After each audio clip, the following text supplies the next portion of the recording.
Hello friends! Today we'll show you how pizza is made, from dough to delicious. First, we make the dough. We mix flour, water, yeast, and a little oil. It grows soft and fluffy. Now we roll the dough into a big round circle, just like the shape of the pizza.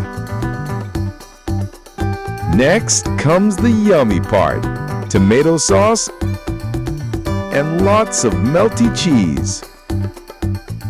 We can add our favorite toppings, mushrooms, peppers, or even olives.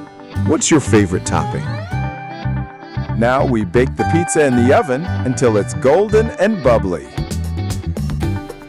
Yay! The pizza is ready! Look at that cheesy goodness!